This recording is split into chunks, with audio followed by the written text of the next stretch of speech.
एक धोबी के कहने पर श्री राम भगवान को माँ सीता का त्याग करना पड़ा।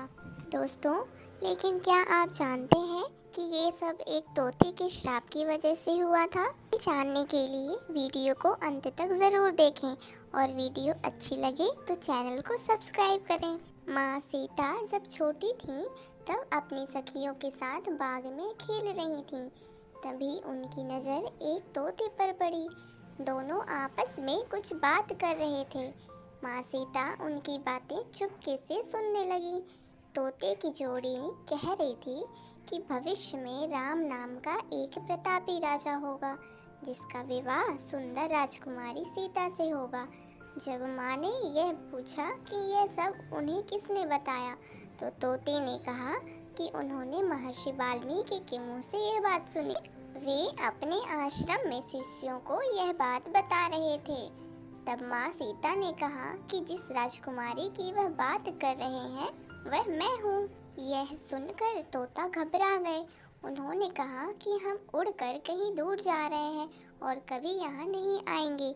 मगर माँ सीता ने उन्हें रोक लिया और कहा कि वह उन्हें अपने साथ रखेंगी। इस पर तोते ने कहा कि वह आजाद पंछी है और किसी पिंजरे में बंद होकर नहीं रह पाएंगे। माँ सीता ने कहा कि वह श्री राम की और भी बातें सुनना चाहती हैं, इसलिए तुम्हें नहीं जाने देंगे। तोतों की जोड़ी ने खूब विनती की मगर माँ सीता ने उनकी बात नहीं मानी।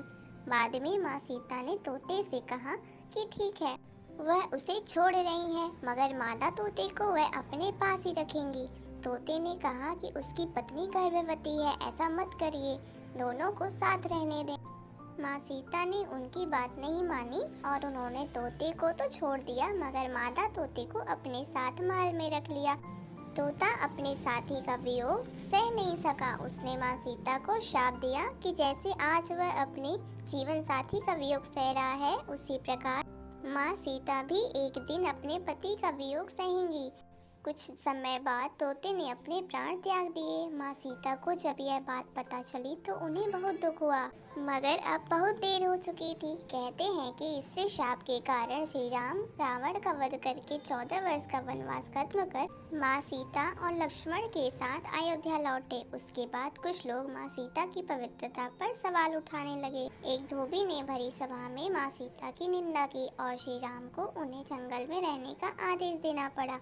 उस समय माँ सीता गर्भवती थी। उन्होंने वाल्मीकि के आश्रम में ही अपने पुत्रों लव और कुश को जन्म दिया। दोस्तों, कहा जाता है कि जिस धोबी के कहने पर श्री राम को अपनी पत्नी सीता का त्याग करना पड़ा, वह पिछले जन्म में वही तोता था जिसने माँ सीता को श्राप दिया था।